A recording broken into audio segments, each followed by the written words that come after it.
चलो आज इसको इस चैप्टर को खत्म कर दे।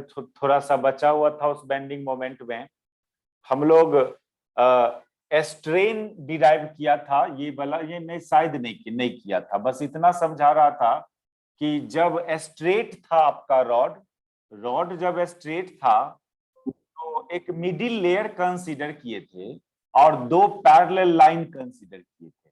दो पैरेलल लाइन, इसका नाम ए, इसका नाम इस पॉइंट का एम था सर। N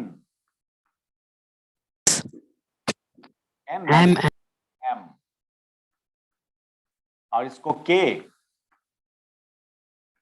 yes. ये मिडिल लेयर है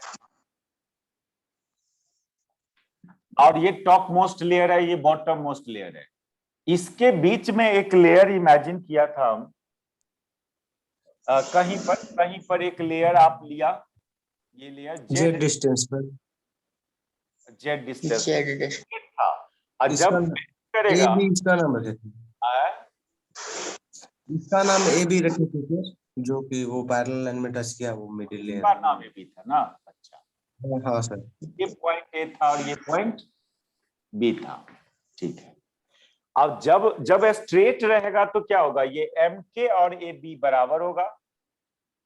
एम के और ए बी बराबर होगा जब आपका रॉड स्ट्रेट रहेगा। लेकिन जब बेंडिंग होगा इसमें, तो बेंडिंग होगा तो अब अपर सरफेस सब कनकेव, हम लोग खाली इसको दिखाते हैं। चलो इसको bottom most layer top most layer को नहीं दिखा के खाली ये लेयर जो कंसीडर किए हो और ये मिडिल लेयर इसको ओनली शो करते हैं। तो ये लाइन अब पैरेलल नहीं रह पाएगा। ये जो लाइन है वो पैरेलल नहीं रहेगा अब। ये लाइन ऐसा हो जाएगा, ऐसा हो जाएगा, ऐसा हो जाएगा। ये जो पॉइंट ए था वो डिस्प्लेस्ड होके आ जाएगा ए डैश पर, पॉइंट बी डिस्प्लेस्ड होके बी, लेकिन एम पॉइंट एम एंड के अभी भी वहीं रहेगा, वो डिस्प्लेस्ड नहीं होगा। वो मिडिल लेयर है, मिडिल लेयर का लेंथ में चेंजिंग नहीं होता है, वो वहीं रहेगा।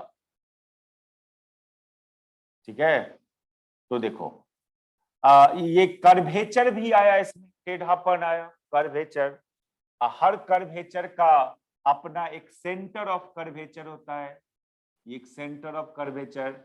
और ये जो ओ ए डैश हो गया, ओ ए डैश ये हो जाएगा, अच्छा इसका रेडियस आर मान लो, ये ओ, रुक जाओ, ओ एम बराबर ओ के इक्वल टू आर मान लीजिए। ये हुआ radius of curvature of middle layer, इसको बोलेंगे रेडियस ऑफ कर्वेचर। ये समझ में आया ना, ये लाइन अब पैरेलल नहीं रहेगा, ये लाइन ऐसा हो जाएगा। ये समझ में आया, जब बेंडिंग होगा तो नहीं। हाँ सर। और there exist curvature in middle layer and this layer, जिसमें मान लो कि इस कर्वेचर का कर्वेचर है तो उसका अपना एक सेंटर डिफाइन होगा, उसका एक रेडियस ऑफ कर्वेचर डिफाइन करोगे, तो ये ओ को बोलेंगे centre of curvature, centre of curvature. और ओ एम बराबर होके ये radius of curvature, radius of curvature of middle layer. और ओ ए डैश, ओ ए डैश जो ओ बी डैश के बराबर, ये होगा आर प्लस जेड ना। ये जेड दूरी ऊपर है ना ये लेयर, ये भी लेंथ को जेड मानेंगे, उतना ज्यादा एक्सटेंशन थोड़ी होता है, नहीं सॉलिड रॉड है ना। ये point A dash B dash उतना ज्यादा डिस्टेंस पर उतना ज्यादा डिस्प्लेस थोड़ी होगा रॉड को बेंड करेंगे तो। यानी ये ऐसे जेड ले रहे थे तो थोड़ा तिरछा हो गया, अभी भी जेड ही मानोगे, यहां से यहां तक जेड ही मानोगे। और ये आर है तो टोटल ये लेंथ हो जाएगा आर प्लस जेड। ये आर प्लस जेड इस कर्वेचर का रेडियस हुआ, इस कर्वेचर का रेडियस। तो अब देखो हमको स्ट्रेन फाइंड करना है, लॉन्गिट्यूडिनल स्ट्रेन फाइंड करना है। तो क्या होता है longitudinal strain, increase in length bye original length, ये होता है। तो ओरिजिनल लेंथ जो था इस लेयर का वो तो इसके बराबर था, एम के बराबर था। ओरिजिनल लेंथ एम के बराबर, और एम के का वैल्यू, अच्छा ये एंगल मान लो थीटा है, ये थीटा, तो एम के बराबर हो जाएगा, एम के को बोलेंगे हम लोग एम के, देखिए इनिशियली जब रॉड स्ट्रेट था तो एम के और ए बी बराबर था, यानी इस लेयर का इनिशियल लेंथ एम के बराबर होगा, है ना। इस ये एम के बराबर ए बी, इसको इनिशियल लेंथ ऑफ लेयर। आपको स्ट्रेन के लिए क्या डिफिनीशन है स्ट्रेन का, change in length bye original length. तो ओरिजिनल लेंथ तो पता करके रखना होगा ना इस लेयर का। ओरिजिनल लेंथ ए बी जो एम के बराबर है, अब वो हो जाएगा length of layer, original length of layer, और ये हो जाएगा आर थीटा के बराबर। यदि एक यहां पर एम के का जो वैल्यू होगा, इस केस में भी एम के का वही वैल्यू होगा, क्योंकि ये तो न्यूट्रल लेयर है, ये लेयर न्यूट्रल लेयर है। यहां से एम और के का जो लेंथ होगा वही लेंथ यहां भी होगा, यानी उतने ही इसका ए बी का लेंथ होगा। ये आर थीटा समझो, ये आर है, ये एंगल थीटा है, तो एंगल बराबर आर्क बाय रेडियस होता है ना, समझे इसको ना। इसकी लंबाई आर थीटा, ये समझ में आया ना।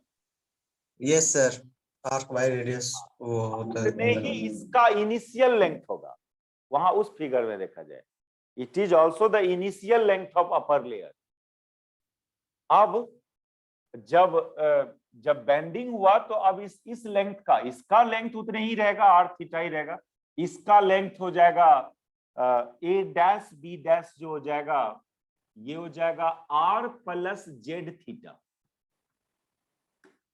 ये length R plus Z theta. तो इंक्रीज कितना हुआ लेंथ में, इसलिए increase in length of layer जो हो जाएगा, इंक्रीज इन लेंथ, ये हो जाएगा R plus Z theta minus Z theta, sorry R theta, क्योंकि इस लेयर का अभी का लेंथ इतना है, अभी का लेंथ इतना है, और जब इस स्टेट में था तो उस समय उसका लेंथ कितना था, एम के बराबर था, एम के का वैल्यू आर थीटा है। एम के यहां हो या यहां हो उसका लंबाई सेम रहेगा, वो न्यूट्रल मिडिल लेयर है। यहां पर एम के का वैल्यू आर थीटा, तो यहां भी एम के का वैल्यू आर थीटा ही मानेंगे। तो और इस समय ए बी का भी वैल्यू उतने ही था। तो देखो जब स्ट्रेट था रॉड तो ए बी की लंबाई आर थीटा था, देखो यहां पर लिखे ए बी, एम के बराबर ए बी दोनों आर थीटा के बराबर है। जब बेंडिंग हुआ तो अब इसका length A dash B dash R plus Z theta, तो इंक्रीज इन लेंथ